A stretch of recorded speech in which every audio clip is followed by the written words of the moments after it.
Hello students, hi, welcome back to my channel learning with Divya.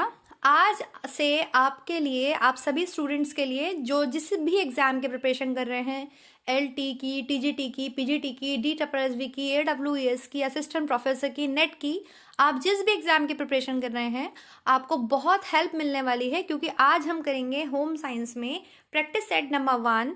ये new series रहेगी। इससे पहले भी मैंने बहुत सारे प्रैक्टिस सेट करवाए हैं, जिन्होंने नहीं देखे हों वो देख सकते हैं। आज के क्वेश्चंस थोड़ा अलग रहेंगे, इंपॉर्टेंट रहेंगे एग्जाम पॉइंट ऑफ व्यू से, स्पेशली एलटी ग्रेड के लिए और आपके नेट के लिए और टीजीटी पीजीटी के लिए भी हेल्पफुल हैं। इसके अलावा DSSB AWS की वैकेंसीज आई हैं, उनके लिए भी बहुत हेल्पफुल रहेंगे, बिकॉज जो मैंने पढ़ाया है उन टॉपिक से रिलेटेड यहाँ क्वेश्चंस हैं और आपको अच्छे से समझ में आ जाएंगे, क्योंकि हम विद एक्सप्लेनेशन आज इन क्वेश्चंस को सॉल्व करेंगे।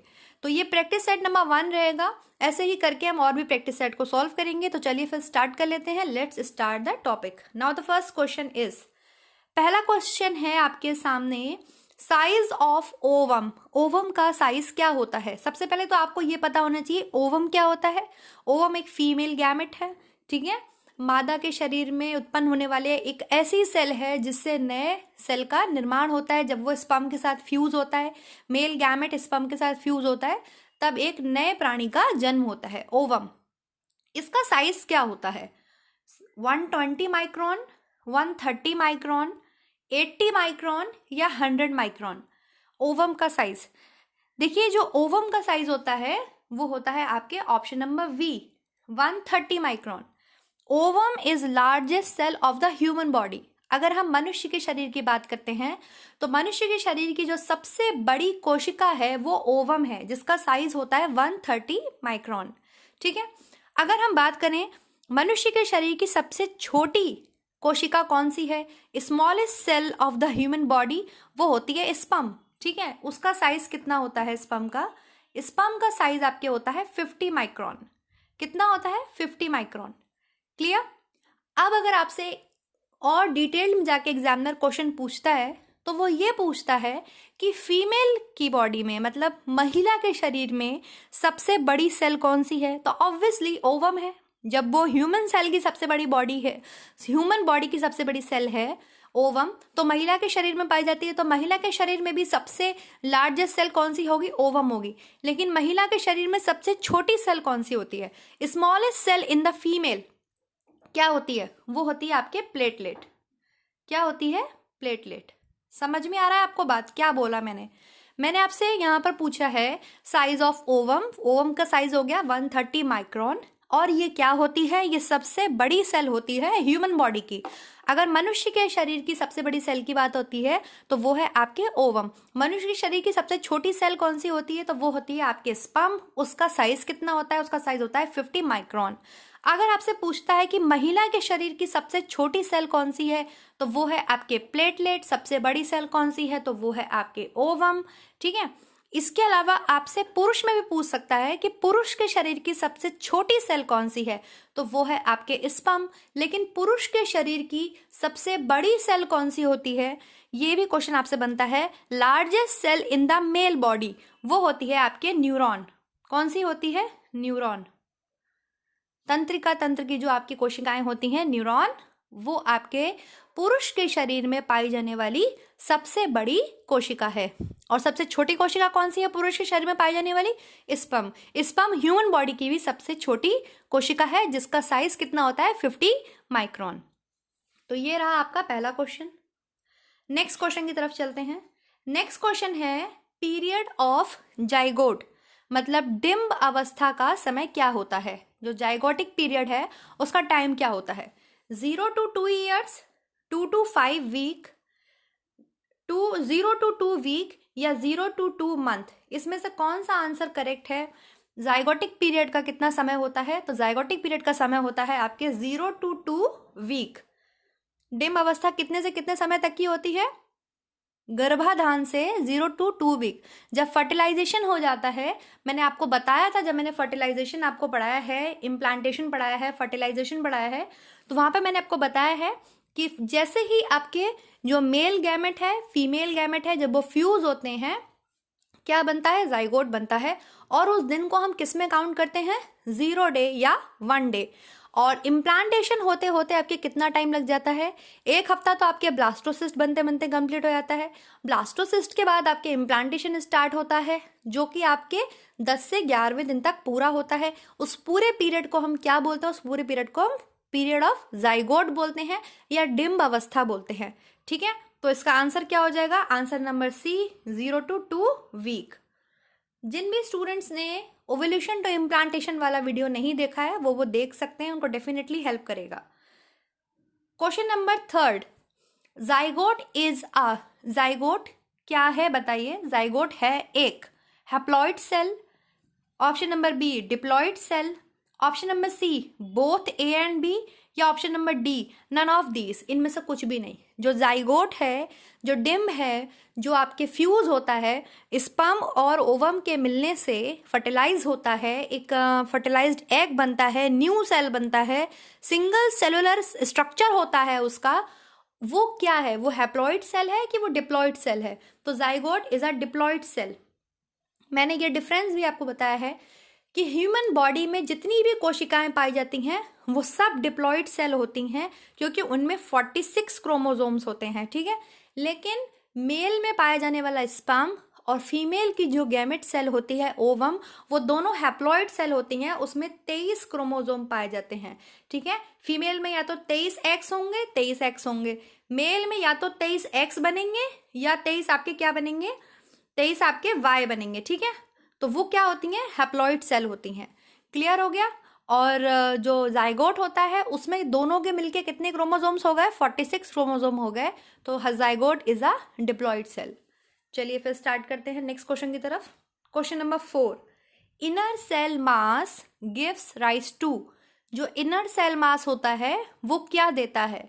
इनर सेल मास क्या होता है? जब मैंने आपको इम्प्लांटेशन पढ़ाया था, जब मोरेला से ब्लास्टोसिस्ट बन रहा था, तो मैंने आपको बताया था कि आउटर में क्या बनता है? आउटर सेल मास बनते हैं, जहां पर जो सेल्स होती हैं वो आपस में बहुत टाइटली बॉन्ड हो जाती हैं, बहुत मतलब टाइट बंध जाती हैं आपस में। और अंदर क्या होता है? सेल के अंदर छोटी छोटी कोशिकाएं लूज स्ट्रक्चर में होती हैं, मतलब ढीली इधर उधर टहल रही होती हैं, उसको बोलते हैं इनर सेल मास। तो इनर सेल मास क्या बनाता है और आउटर सेल मास क्या बनाता है? बताइए। Inner cell mass gives rise to किसको बनने में हेल्प करता है? प्लेसेंटा को, मोरेला को, एम्ब्रियो को, या ऑप्शन नंबर डी जाइगोट को? इनर सेल मास से क्या बनता है? इनर सेल मास से आपके एम्ब्रियो बनता है। इनर सेल मास से आपके एम्ब्रियो बनता है। जब हम गर्भावस्था की स्टेजेस पढ़ते हैं, सबसे पहले पढ़ते हैं पीरियड ऑफ जाइगोट, देन हम पढ़ते हैं पीरियड ऑफ एम्ब्रियो, देन हम पढ़ते हैं पीरियड ऑफ फीटस। ठीक है, 2 वीक्स टू 2 मंथ का पीरियड जो होता है वो पीरियड ऑफ एम्ब्रियो का होता है, और 0 to 2 वीक्स का आपके जाइगोट का होता है, देन 3 मंथ टू डिलीवरी तक का पीरियड आपके फीटस का होता है। तो एम्ब्रियो जो है आपके इनर सेल मास से बनता है। चलिए आगे इसको एक्सप्लेन कर लेते हैं। ये रहा आपका एक एग्जाम्पल, इसके थ्रू आपको एक्सप्लेन होगा। ये क्या है? ओसाइट एंड स्पर्म के मिलने से क्या बना? यहाँ पर दोनों के मिलने से बनता है जाइगोट। ओसाइट फीमेल के ओवम को ही बोलते हैं ओसाइट। देन क्या बनता है? मोरेला फॉर्म होता है। मोरेला किस में कन्वर्ट होता है? ब्लास्टोसिस्ट में कन्वर्ट होता है। तो ये जो बाहर की तरफ लेयर है येलो कलर में, ये क्या है? ये आउटर सेल मास है, और ये जो ब्लू कलर का पार्ट है ये बन जाता है आपके इनर सेल मास होता है ये। ठीक है, इसके अंदर जो एक कैविटी होती है, इसमें क्या भरता है? इसमें यूटेराइन मिल्क, मतलब यूट्रस से सिक्रीट होने वाला एक ऐसा पदार्थ इसमें भर जाता है, जो क्या देता है? इस सेल को नरिशमेंट देता है, इस सेल को पोषण प्रदान करता है। तो ये ब्लू सेल जो है आपके, ये क्या बनाती हैं? इनर सेल मास, ये आपकी एम्ब्रियो बनाती हैं। और आपको पता है कि एम्ब्रियो से ही जो है आगे के ऑर्गन डेवलप होते हैं बच्चे में। चाहे सर्कुलेटरी सिस्टम की बात कीजिए, चाहे नर्वस सिस्टम की बात कीजिए, इम्यून सिस्टम की बात कीजिए, उसके आँख, नाक, कंकाल सब कुछ बनना स्टार्ट होता है एम्ब्रियो से, धीरे धीरे जो है डेवलप होना स्टार्ट होता है। तो ये है आपके inner cell mass and outer cell mass. ये आपको टॉपिक अच्छे से क्लियर होना चाहिए और मैंने कराया हुआ है। चलिए नेक्स्ट क्वेश्चन की तरफ चलते हैं। Number 5, outer cell mass gives rise to. Outer cell mass, ये जो अभी हमने इसके बारे में बात करी कि ये जो बाहर की तरफ बाउंड है ये सेल, ये आउटर सेल मास है, ये क्या बनाती हैं? जो ब्लास्टोसिस्ट बन गया, जो आपके सेल था, जाइगोट बना पहले, फिर वो क्लीवेज डिवीजन में आता है, मतलब उसमें रैपिडली सेल डिवीजन होते हैं, ठीक है। कोशिका का विभाजन होते रहता है, विभाजन होने के बाद वो मोरेला बनता है, मोरेला से फिर वो ब्लास्टोसिस्ट बनता है, तो ब्लास्टोसिस्ट में इनर सेल मास बनता है, आउटर सेल मास बनता है। इनर सेल मास तो एम्ब्रियो बनाता है, आउटर सेल मास क्या बनाता है? Outer cell mass gives rise to, क्या बनाता है बताइए? प्लेसेंटा, मोरेला, एम्ब्रियो या जाइगोट? मैंने आपको डिफरेंस भी बताया था कि इनर सेल मास से आपके बनता है एम्ब्रियो एंड अम्बिलिकल कॉर्ड, ठीक है। और आउटर सेल मास आपके क्या बनाता है? प्लेसेंटा। आउटर सेल मास से आपके क्या बनता है? प्लेसेंटा बनता है, जिसके थ्रू बच्चे को नरिशमेंट मिलता है मां से। बिकॉज आउटर सेल मास को हम दूसरा नाम क्या बोलते हैं? ट्रोपोब्लास्ट बोलते हैं। ट्रोपोब्लास्ट जो है टर्म ही रिलेटेड है न्यूट्रिशन से, ठीक है। तो आउटर सेल मास से हमें क्या मिलता है? प्लेसेंटा मिलता है। प्लेसेंटा जो क्या है, माँ को बच्चे से कनेक्ट करती है, जिसके थ्रू ऑक्सीजन है, नरिशमेंट है, अपशिष्ट पदार्थ भी बच्चे के शरीर से बाहर निकलते हैं। प्लेसेंटा और अम्बिलिकल कॉर्ड के बारे में भी मैंने पढ़ाया हुआ है, आप पढ़ सकते हैं। ये है ब्लास्टोसिस्ट, अच्छे से देख लीजिए। ये वही सेल है, जाइगोट है, जो कि आपके फर्दर सेल डिवीजन के बाद ब्लास्टोसिस्ट में बन जाता है। ये बाहर की तरफ आप जो देख रहे हैं ये लाइट ब्लू कलर में, ये आपके आउटर सेल मास बन जाता है। सबसे बाहर होती है आपके लेयर, सबसे बाहर की तरफ लेयर होती है आपके, और अंदर होता है आपके, ये एक तरफ चिपक जाता है, ये होता है आपकी इनर सेल मास। ये जो कैविटी होती है ये बनती है ब्लास्टोसी, ठीक है। और ब्लास्टोसी और मोरेला बन के क्या बनाते हैं? ब्लास्टोसिस्ट बनाते हैं। इस कैविटी में क्या आ जाता है? इस कैविटी में मैंने आपको बताया यूटेराइन मिल्क आ जाता है। यूटेराइन मिल्क का मतलब होता है आपके वो सिक्रीशन जो यूट्रस प्रोड्यूस कर रहा है, किसके लिए? इस सेल को नरिश देने के लिए, पोषण देने के लिए, ताकि ये सेल जीवित रहे। अभी ये माँ से तो नहीं जुड़ा है ना किसी भी तरीके से, 0 to 2 वीक्स का है, धीरे धीरे इसमें ऑर्गन डेवलप होते हैं। तो इनर सेल मास तो एम्ब्रियो बनाता है, लेकिन ये जो लाइट ब्लू कलर का आउटर सेल मास है ये क्या फॉर्म करता है? ये प्लेसेंटा फॉर्म करता है। क्या बनाता है? प्लेसेंटा बनाता है। क्लियर हो गया? जो कि एक बहुत ही इंपॉर्टेंट ऑर्गन है, और ये एक ऐसा ऑर्गन है जो सिर्फ और सिर्फ फीमेल्स में पाया जाता है, वो भी तब बनता है जब वो प्रेग्नेंट होती हैं। गर्भावस्था में उत्पन्न होने वाला ये एक ऐसा अंग है जो केवल और केवल बच्चे को नरिशमेंट देने के लिए बनता है, और उसके अपशिष्ट पदार्थों को बाहर निकालने के लिए भी बनता है, ऑक्सीजन प्रदान करने के लिए भी बनता है। नेक्स्ट देखते हैं। ये मैंने दो एक्चुअली में जोड़े थे, इससे बहुत अच्छे से समझ में आएगा। ये आपको दिख रहा है, ये इनर सेल मास हो गया, ये बाहर वाला आउटर सेल मास हो गया, ये वाला, और इसको ट्रोपोब्लास्ट बोलते हैं। अंदर की कैविटी क्या कहलाती है? ब्लास्टोसिस्ट या ब्लास्टोसी बोल सकते हैं आप इसको। और ये किससे जाके चिपक रही है? एंडोमेट्रियम। एंडोमेट्रियम जो है आपके यूट्रस की कैविटी को, जो यूट्रस है आपके उसकी कैविटी को, मतलब उसकी खाली जगह को जिसमें बच्चा पलता है, उसको एंडोमेट्रियम बोलते हैं। क्लियर हो गया?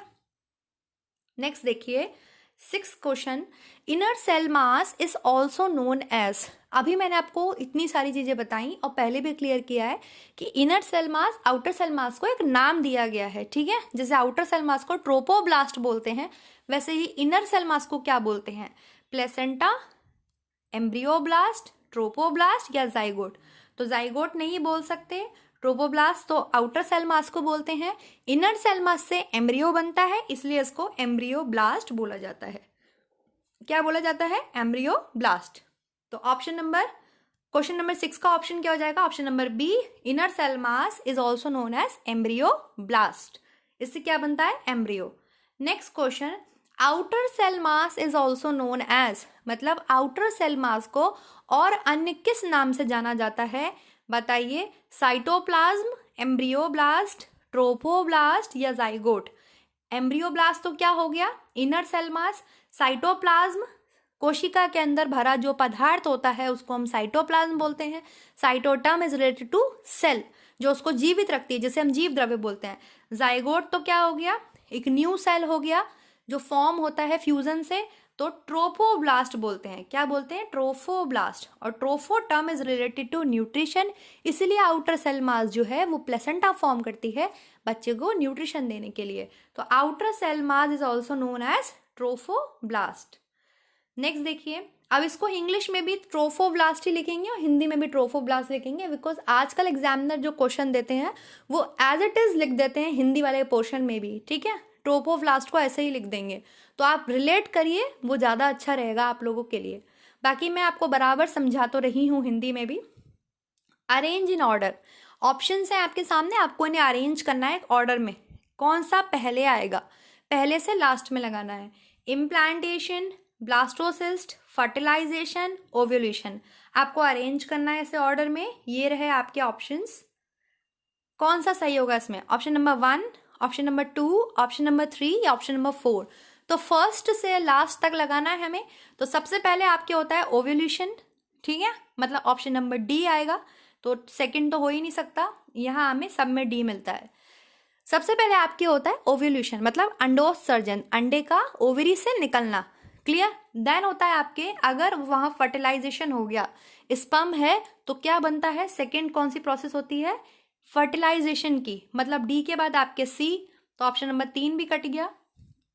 फिर होता है आपके थर्ड जो बनता है, सेल डिवीजन होता है, फर्टिलाइजेशन के बाद जाइगोट बनता है, सेल डिवीजन आता है, कौन कौन से, क्लीवेज डिवीजन, फिर मोरुला फॉर्म होता है, फिर आपके बनता है ब्लास्टोसिस्ट। तो आपके हो गया जो थर्ड होता है ऑर्डर, वो क्या होता है, ब्लास्टोसिस्ट बनता, और लास्ट जो होता है वो आपके होता है इम्प्लांटेशन, ठीक है। सबसे पहले ओव्यूलेशन होता है, अंडोत्सर्जन, फिर फर्टिलाइजेशन होता है, निषेचन, फिर ब्लास्टोसिस्ट बनता है, then the fourth one is implantation, जो वो सेल है वो यूट्रस की वॉल से चिपक जाता है, दाखिल हो जाता है यूट्रस के अंदर। तो ये रहा आपका DCBA, arrange in order. Clear हो गया, समझ में आ गया। नेक्स्ट क्वेश्चन इज, ये देखिए, ये डायग्राम बनाया लगाया है मैंने आपको समझाने के लिए। ये ओवेरी है, ओवेरी से क्या निकलता है, ओसाइट, ठीक है। इसको हम बोलते हैं फर्टिलाइजेशन, ये हो रहा है, इसको बोलते हैं 0 डे, 0 डे या 1 डे या 0 डे बोलिए। फिर आपके क्या स्टार्ट हो जाता है, क्लीवेज डिवीजन, क्यों, क्योंकि ये सेल बहुत बड़ा होता है, इस सेल में 2 cell division, 4 cell division, 6 cell division, 16 cell division, ऐसे करके होता रहता है, ठीक है। होते होते ये क्या बनता है, ये आपकी मोरेला बन जाता है चौथे दिन में। मोरेला बनने के बाद ये ब्लास्टोसिस्ट बनता है 5वें दिन में, और 6 से 7वें दिन, 8 या 9वें दिन में आकर के ये जो है यूट्रस की बॉल पे मतलब इम्प्लांट हो जाता है, और इम्प्लांटेशन होते होते 10 से 11 दिन कंप्लीट हो जाते हैं। तो 0 to 2 वीक लग जाते हैं आपके पीरियड ऑफ जाइगोट में। क्लियर हो गया, चलिए नेक्स्ट देखते हैं क्वेश्चन। क्वेश्चन नंबर 9, फर्टिलाइजेशन इन टेक्स प्लेस, मनुष्य में निषेचन की क्रिया, निषेचन की प्रक्रिया कहाँ होती है, फर्टिलाइजेशन को निषेचन बोलते हैं ना, ये कहाँ होती है बताइए। ए इस्थमस, बी इन्फेंडिबुलम, सी एम्पुला, या डी फिम्ब्राई, कहाँ होती है। अब कुछ तो चकरा गए होंगे कि मैम ने ये कौन से ऑप्शन डाल दिए, निषेचन की प्रक्रिया तो फैलोपियन ट्यूब्स में होती है, बिल्कुल करेक्ट। लेकिन मैंने आपको फैलोपियन ट्यूब्स के पार्ट्स भी बताए थे, और मैंने आपको बोला था कि अगर डिटेल्ड में क्वेश्चन बनेगा तो ऐसे बनेगा। तो पहले हम फैलोपियन ट्यूब देखेंगे, फिर हम इसका आंसर करेंगे।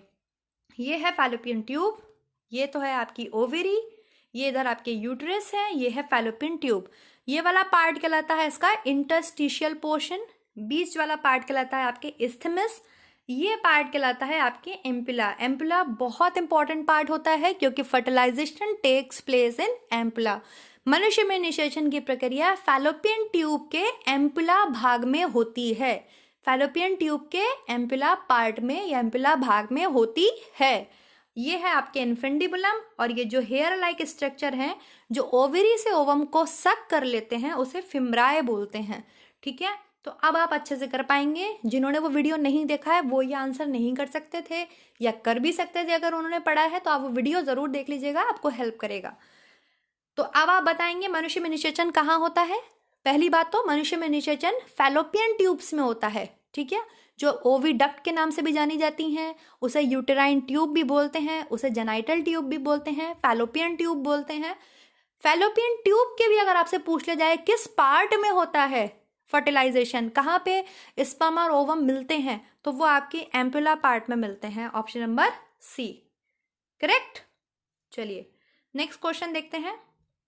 Question number 10, which of the following layers of the undergoes changes to prevent polyspermy when a sperm contact with it, question यह कह रहा है वो कौन सी लेयर है जो प्रिवेंट करती है पॉलीस्पर्मी। पॉलीस्पर्मी का मतलब होता है कि एक ओवम को केवल एक ही स्पर्म उसमें एंटर कर पाए, ज़्यादा स्पर्म एंटर ना कर पाए। देखिए किसी किसी के ट्विंस होते हैं, ट्राइज होते हैं, 3 बच्चे भी होते हैं, 4 बच्चे भी होते हैं, वो डिपेंड करता है कि वहाँ पर ओवम कितने थे। वो हम पढ़ेंगे जब मैं आपको मोनोजाइगोटिक और डाइजाइगोटिक पढ़ाऊंगी, ट्विंस पढ़ाऊंगी जब, ठीक है, वहां मैं आपको समझाऊंगी। कभी कभी क्या होता है एक से ज्यादा ओवम होते हैं तो वो 2 ओवम फर्टिलाइज हो जाते हैं, ठीक है, और कभी कभी क्या होता है एक ही ओवम 2 पार्ट में टूट जाता है तो वो भी ट्विंस होते हैं। वो जब हम डाइजाइगोटिक और मोनोजाइगोटिक पढ़ेंगे तब समझेंगे। फिलहाल क्वेश्चन यहाँ पर ये कह रहा है कि ऐसी कौन सी लेयर होती है जो ये प्रिवेंट करती है, मैंने आपको पढ़ाया है कि एक से ज्यादा एक ही स्पर्म एंटर कर पाए, ज्यादा स्पर्म या दूसरे स्पर्म एंटर ना कर पाए ओवम के अंदर। ऐसी कौन सी लेयर होती है जो प्रिवेंट करती है ओवम को? तो बताइए वो कौन सी लेयर होती है? कोरोना रेडिएटा की लेयर होती है, प्लाज्मा मेम्ब्रेन होती है, जोना पैलिसुडा होती है, या ट्यूनिका एल्बिगिनिया होती है? बताइए कौन सी लेयर होती है? तो वो होती है आपके जोना पैलिसुडा की लेयर। जो क्या प्रिवेंट करती है? जो ये प्रिवेंट करती है पॉलीस्पर्मी। पॉलीस्पर्मी मतलब कि बहुत सारे स्पर्म ओवम में एंटर ना करने पाए, केवल एक ओवम को एक ही स्पर्म उसको फर्टिलाइज कर सके। इस चीज को ये जोना पैलिसुडा की लेयर प्रिवेंट करती है। चलिए इसको भी समझ लेते हैं। ये देखिए ये ह्यूमन एग है, मतलब फीमेल में पाया जाने वाला ओवम है। ये देख लीजिए इसमें ये 3 लेयर्स होती हैं। कौन कौन सी? सबसे अंदर तो होता है साइटोप्लाज्म। किसी भी कोशिका को जीवित रखने के लिए उसके अंदर एक पदार्थ भरा होता है जिसे हम जीव द्रव्य या साइटोप्लाज्म बोलते हैं। तो ओवम भी क्या है? एक कोशिका है। स्पर्म भी क्या है? एक कोशिका है, ठीक है ना। ओवम एक कोशिका है तो भाई ऑब्वियसली उसको जीवित रखने के लिए भी उस सेल के अंदर क्या भरा होगा? साइटोप्लाज्म भरा होगा, कोशिका द्रव्य भरा हो गया। तो ये हो गया। इसके अंदर ये जो लाइट ब्लू कलर का पार्ट आपको दिख रहा है, ये, इसके बाद आपको एक ये लाइट ब्लू कलर का पार्ट दिख रहा है, ये जो लेयर होती है ये जोना पैलिसुडा की लेयर होती है, ठीक है, जोना पैलिसुडा की लेयर होती है। और बाहर जो आपको ये गोल गोल स्ट्रक्चर दिख रहे हैं ये कोरोना रेडिएटा होते हैं। कोरोना रेडिएटा की लेयर होती है और अंदर तो आपके न्यूक्लियस होता ही है, सेल में न्यूक्लियस और साइटोप्लाज्म तो होते ही हैं, ठीक है। एंड ये इसको बोलते हैं फर्स्ट पोलर बॉडी। ये आपके डिवीजन से बनता है, जो माइटोटिक और मियोटिक डिवीजन होते हैं। ये जब मैं आपको पढ़ाऊंगी structure of ovum and sperm उसमें समझाऊंगी कि फर्स्ट पोलर बॉडी क्या होती है, सेकेंड पोलर बॉडी कैसे होती है, कैसे इसमें 23 क्रोमोसोम बनते हैं, कैसे आपके ओवम हैप्लॉइड सेल है, ओवम में आपके 23 क्रोमोसोम होते हैं, ठीक है, और स्पर्म में भी आपके 23 क्रोमोसोम होते हैं because of cell division, because of अर्धसूत्री विभाजन, ठीक है, समझ में आ गया। तो ये आपके लेयर्स हो गई, आपको ओवम समझ में आ गया होगा। तो जोना पैलिसुडा की जो लेयर है ये क्या प्रिवेंट करती है? ये पॉलीस्पर्मी को प्रिवेंट करती है कि इसके अंदर केवल एक ही स्पर्म आ पाए और स्पर्म इसमें एंटर ना कर सकें।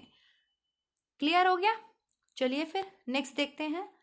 लाइक कर दीजिएगा, सब्सक्राइब कर दीजिएगा, शेयर कर दीजिएगा। वीडियो आपको पसंद आया हो तो, क्वेश्चंस आपको अच्छे लगे हो तो ज़रूर कमेंट करके बताइएगा। Thank you so much. Next video में मिलेंगे नेक्स्ट टॉपिक के साथ। Bye bye students.